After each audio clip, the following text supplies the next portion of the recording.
Well boys, welcome back to the channel, and today I have a shop update video for you guys. Nothing super cool or amazing or exciting, but I have to update you guys just what's going on around here, just everything that's going on, everything in the garage, just all kinds of stuff to talk about today. Not going to be any riding or anything like that today, but just a little update for you guys so you guys can be a little more in the loop about what's going on. So yeah, let's get right into it. Okay, well, so we'll start out here in the shop, and I'm gonna just talk and explain a lot of things that have been going on and what's happening, and just fill you guys in pretty much. So everything's kind of the same-ish as like what you guys last saw. We got the brute force sitting here, the old tires sitting right here, and rims. We got the new tires mounted on it, as you saw a couple videos ago, 2 videos ago, I think. But yeah, that thing's all ready to rip. Everything is ready on this so that it is drivable and completely ready to ride. I've been riding it a lot. Like I said in one of the other videos, haven't been filming it just because I kind of took a little break from YouTube and just filming and just having some fun instead of just filming everything. So I'm gonna get back into it now. But yeah, I have been riding it and having some fun with it. We did get everything fixed. 2 rear wheel bearings are done. Tie rod ends, everything that has to make it working. The only little things we have left to do is the front wheel bearings will be done at some point. They're not in need of being done, but we are going to do them. We might do, and then 2 ball joints on this side. And then this thing will be completely set for a long time. All fluids have been changed. It doesn't burn oil. Yeah, we've kind of had it for long enough that we figured everything out. And it should be ready to go for a long time now. So yeah, that's a good thing. Snorkels are all watertight. And yeah, everything's good to go. There's probably gonna be little things here and there, but for the most part, it is ready to be rode. And we have a little bit of summer left, or I should say fall left, to be able to mud, trail ride, whatever else. And then once snow hits, we're gonna be taking this thing out in the snow, hopefully all winter long. I know last winter we didn't do a ton of 4-wheeling because I was on the Honda, and that thing it doesn't do very well in the snow. It likes to get stuck, has like 6 inches of ground clearance, so I understand why. But yeah, we'll be riding that thing a lot this winter. But we're not getting rid of snowmobile content, guys. That is my second favorite thing to do, topped by 4-wheeling. 4-wheeling is definitely my number 1, but snowmobiling is definitely my number 2. It is so fun, guys. And if you don't have the chance to do it where you live, I feel bad for you because it is amazing. But yeah, like I was saying, we have about a month and a half until it's time to bring the snowmobiles back. And right now they're in storage up in my grandparents' house. So we got lots of room here for the 4-wheelers. And yeah, so in about a month and a half, we'll bring them back here, the Phaser and the SR and the SXR. And we'll have to figure out something because there's 3 4-wheelers in here right now. And it's gonna be, I don't think the snowmobiles will fit. So we're probably gonna end up having to bring one of the 4-wheelers, not this one, don't worry, but one of them to my grandparents for the winter so we have room for the snowmobiles. But we don't know yet. We'll have to figure stuff out as it gets closer. But yeah, like I said earlier, this video is kind of just for me to talk and explain to you guys a bunch of things that are going on. So that's what we're doing. Next, we'll talk about the Honda. The Honda is still ready to rock. I mean, it's insane. Like, everybody says how reliable Hondas are, and they're not lying. Like, it's amazing. That thing has had zero issues since we bought it. Nothing's gone wrong, nothing. I mean, we replaced the rear wheel bearings, but that just comes with time. It's doing amazing. The tires that we have on it right now are the ones that we bought it with, and I've put about 2,000 miles on it since we bought it. And that's a ton, guys. That is a lot of miles, but I rode it almost every day when I got it that last year, so the tires are worn down to pretty much nothing here, guys. So I think the plan right now is to keep riding these because they still hold air, they're still good for a little bit, and they still got some side lug, so it still digs okay. But when those get too worn down, we're gonna end up throwing these stock tires that were on the brute force on the Honda, so then we can have both with fairly new tires, and they'll be set for quite a while. And well, just moving up the line, let's talk about the Grizzly. This thing, holy cow, there's a lot to be done.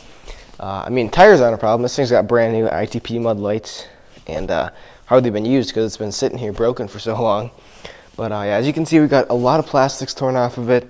It's really all torn apart right now because, well, we have to tear the motor out of it and do a lot of work on it, sadly. So this thing needs a new timing chain. It also needs a new top end. It's going to be quite the project, but we're going to have to do it here eventually. We put it off all summer, sadly, because I mean, I did want to ride it, but we've just had so much other stuff going on, we haven't had time to. But yeah, it's going to need a new top end. We're going to tear the motor out, bunch of work on it. It's going to be a winter project, hopefully, and if not winter, for sure next summer, we're going to get this thing all fixed up and ready to ride, because I've been missing it. It's such a fun ride, and we haven't had it for all summer and some of the spring, so probably around 4 months we haven't had this thing working. So we've just went down to these two, and actually the plan, the big plan, once we get this thing fixed, whenever that time comes, we're going to send the Honda down the road. Allegedly, that's the plan. Stuff can change anytime, but right now that is the plan, is to eventually sell the Honda when this thing's working, and then we'll be having the Brute Force and the Grizzly, and that'll be really fun to do some comparing, some fun riding. That's going to be a blast. But right now we still got the Honda, and for like right now, I mean, it seems like we'll have it for a while, because this is a huge project, so the Honda's going to be here for a while. Don't think it's going anywhere yet. But yeah, fun four-wheelers. We're having a lot of fun. I've done quite a bit of filming this summer, and for the most part, I filmed most of the rides, except just recently I kind of stopped for a little bit. But yeah, I didn't get all the rides in I wanted to. I wanted to get a few more big rides, just a lot of people, and it didn't really work out. A lot of other stuff happened, and well, it didn't work out, but I'm kind of sad about that. But we still do have a month and a half left, so maybe we'll be able to throw together a few rides here and there. And for sure, me going out riding, and for sure, me going out with some of my friends. But I don't know about any big rides. I'm hoping we can, but we'll have to see. So yeah, that's kind of all on the four-wheelers, all the talk. And then, well, actually, I can tell you guys, as you can see, there's no winch in the Brute Force. And that is because on, well, a couple rides ago, I took it out. I went out to play in our backyard, some of the trails back there, and it's kind of swampy. It's not really any sand, mud, really just swamps. And while I went in this one swamp and I buried it, bottomed out, all stuck, it was a big fiasco.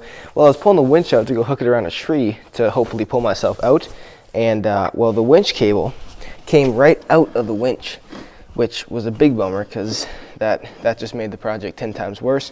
But yeah, it just came right out. It wasn't actually hooked up correctly. So, you know, when you have a winch in here, it only goes to a certain point and then just stops. Well, this wasn't hooked up correctly, so it just came all the way out. And the thing was so muddy, there was no chance I was getting it back in. So I ended up just calling my brother. He took the Honda out and pulled me out. It took a while, but we got it out. So yeah, now we got to work on getting this thing back in the Brute Force. And yeah, just never-ending projects, really. And yeah, that's kind of what happened. I'm trying to think, what else has happened recently? Not much. Kind of broke the winch, and then everything else has been good. I mean, I don't know. I think that's most of it. We haven't had any major breakdowns, any major problems, nothing like that. These two things have been running amazing after we got the few kinks worked out of the Brute Force. They're just running great, and hopefully they will be for a long, long time, because it is a pain in the butt when something stops working, especially when you have stuff planned. So I'm glad that they're running great now. Let's talk a little bit about trails around here that I ride and what I'm going to keep riding and just all that kind of stuff, because there's definitely some questions that have to be answered. First of all, I know you guys know a lot of the trails I ride, because I ride them quite a bit.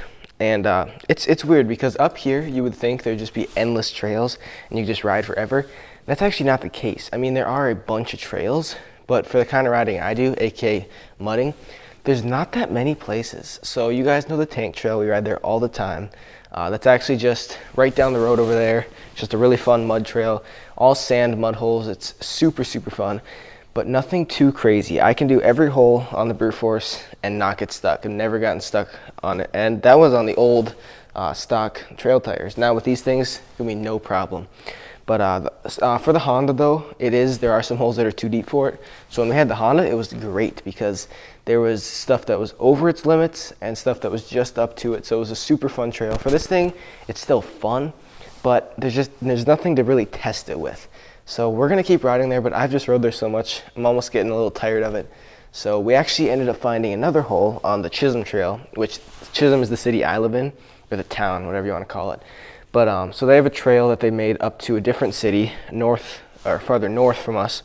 And there's this one big mud hole they made on it. Like literally, they made it. They took like a a skid steer, a loader, whatever, and dug it out, and the trail goes around it, and it's like a pond, and super fun, super sandy mud, and I love going there. That's one of my favorite holes now because it's deep. It's super rutted out now, but it's deep, like almost up to the racks. It's just super fun to ride in. And yeah, I've kind of been going there now because it's a little harder for the brute force, not quite as easy as the tank trail. But so we have those two places. And then, as I've said before, we have our backyard trails, which they're fun. I mean, there's not a ton. It's kind of two big loops, and then there's some mud holes in between. And that's kind of it. The other thing is it's all swamp, like I said. And personal preference, but I don't like riding swamps or any of that stuff. Skeg is, I mean, it's okay, but just swamps, if I can stay away from them, I will. Because I hate all the grass and the weeds and everything that just gets roped up under your four-wheeler. Because when you're riding swamps, stuff is tangled up everywhere, and it takes literally like hundreds of times to wash your four-wheeler to get it all off. It's insane. Like, at least with sand mud, it'll build up, but when you pressure wash it and scrub it and everything, it'll come off. But with this stuff, you physically have to pull it off the four-wheeler because it is so wrapped around axles and ball joints, and it's a mess. So I do still ride swamps because I kind of have to for some places, but preferably I'd like to stay away from them. I know a lot of people, like if you know Asta Cruiser and like NOS ATV, all them, they all ride Skeg and all that kind of stuff, and it's fun, I get it, but I don't like all the cleanup afterwards, especially when I'm just going to pull it in the garage for the night. It makes an absolute mess. So yeah, just personal preference there. But then I don't know, I don't really talk about it a lot, but we have a trail up here called the Croxton Pond Trail, and it's super fun. It's amazing. And actually, if you guys watched the video called Stranded in the Woods on Four-Wheelers, that two-part series I had where me and Josh went out in four-wheelers, got absolutely buried, winches didn't work, it was a whole fiasco, and then my dad and one of my other friends came out and rescued us. It was super fun, but that is the Croxton Pond Trail. So if you go back, watch that video, you'll see the whole trail, and it's super fun. Although I would say a better video if you want to see the whole trail is that video I made a while ago, where we said like we broke everything or something. That was a super fun ride, but that trail we went all the way up Croxton Pond. And so anyways, it's a super fun trail, but it's a pain in the butt because it's so far away. You start right here on the east side of town, and you pretty much head east, and to get to the actual like mud fun part of the trail, it's like 45 minutes just to get there. So there's like 45 minutes of just trail riding to get to the actual mudding trail. So it's kind of a pain in the butt because if you just want to go for a fun ride, you have to go 45 minutes one way just to get to the power lines, which is where all the mud and all the fun stuff is. So I love going to that trail, but I can't justify going there all the time because of how far it is away. So that's the nice thing with like the Tank Trail, the Chisholm Trail, they're all right here, and I can do them in a matter of 45 minutes tops. And if I want to just go get a quick video or quick ride in. So I really want to do some more rides at Croxton Pond this year, but I just have to either get a big group together or just have a day designated to go out and ride because it is just such a long ride. So yeah, super fun trails, but like I said, those are the three main ones, and that's about it. There's also one trail that goes south from town, but it's really just trail riding, and there's like one or two good mud holes.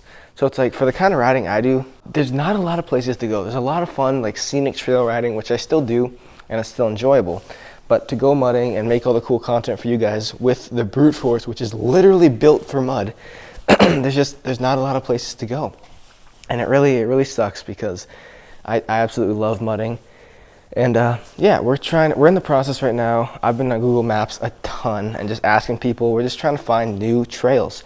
And there are definitely others, but we just haven't found them yet. And it's taken a lot of time just to find these trails because they're not actual marked trails. They're just kind of trails people have made, and then you just kind of follow them and learn them, and then you get to go ride them. But yeah, we're trying to find new trails. It takes a while. So that's kind of where we're at right now.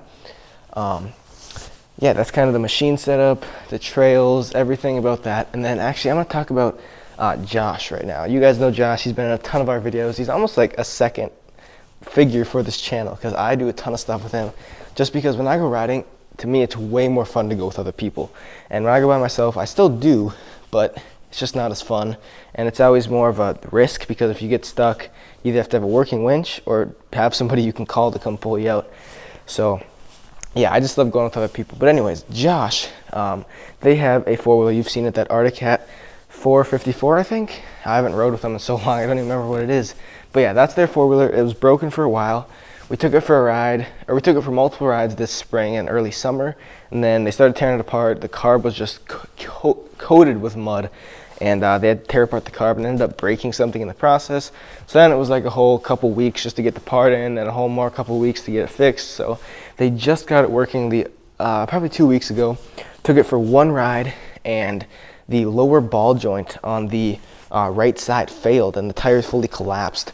So that was it for that. Brought it back to the house, and in the process ended up breaking the axle as well. So lots to be fixed on that. So they're actually out of commission for quite a while. I do hope to go on a couple more rides with him. He's just gonna have to take the Honda because their four-wheeler is toast for now. And then as we get into the snowmobile season, so the Phaser, you guys know the Phaser, rode it all last season, and it is still working.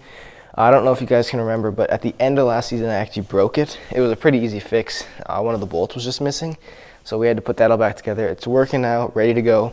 And then my snowmobile, the Yamaha SXR Triple, amazing, absolutely love it.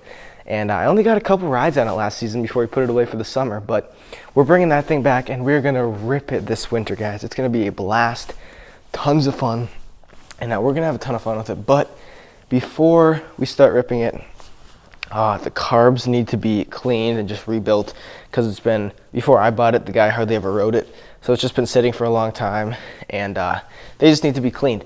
And since it's a triple, it has 3 different carbs that you have to tear apart and clean separately. And it's just a big project, so I'm thinking I'm gonna bring it into one of the dealerships around here and just let them do it, get it all professionally cleaned and put back together. And then I'll just end up paying them, and it'll be a little more money, but I just think it's better. I'll just have them do it the correct way, get it all done, and it'll be ready to go. And then yeah, then we'll have both our sleds working perfectly, and hopefully they'll last all winter with no major problems, and we'll be able to just rip them and have a blast. That's always the hope, but I don't know if it's gonna happen. And yeah, so then Josh, as we were talking about, their four-wheeler's broken, but then they have a bunch of different snowmobiles. I don't know if you remember from last year, but I rode with him a couple times, and they have a plethora of snowmobiles, guys. They got a Polaris Indy 440, they got a Skidoo, what is it now? Skidoo MXZ 800. They have a Arctic Pantera 580. They have a Skidoo Formula, golly, I don't even remember what it is, but some Skidoo older one. And then they have an Arctic Jag. So they have a total of 5 sleds right now, and Josh is actually planning on buying a 6th. So he wants to buy, we were just texting earlier today, and he was looking at a Yamaha. I don't remember the exact make or model, but it's an older one. And yeah, he just wants to buy another one that he can kind of use as a beater sled, have a bunch of fun with this summer or winter, and then yeah, we'll see how it goes from there. So that's the plan. So hopefully we'll all have working snowmobiles, and I have a lot of other friends that have snowmobiles, so hopefully we'll all be able to go on some fun rides and just be able to rip this winter, and that's the plan. And yeah, obviously still do some four-wheeling this winter because it's just a blast. I love four-wheeling in snow, and with these new mud tires, it should do great. I did get to ride the Grizzly a little bit last winter, and it did amazing with those mud tires. These are actually even bigger. They're 28s and a 1.5-inch lug compared to a 1-inch. So theoretically, this should do a lot better, and we'll put that to the test this winter. So I think that's mostly everything. We covered the four-wheelers, the trails, the snowmobiles, all that kind of stuff. We kind of covered a lot of stuff, and I'm sorry if it got boring, but there was just a ton of stuff I had to cover, and I wanted to get you guys all caught up in one video. So yeah, hopefully the next video you'll see will be us back to ripping four-wheelers, whatever it is. It might be mountain biking or whatever. I guess we didn't really talk about the bike setup, but this is pretty much it. I know most of you guys who watch the channel aren't big bikers, but I kind of got into it this summer, and it's a blast. It's going to be kind of my side thing.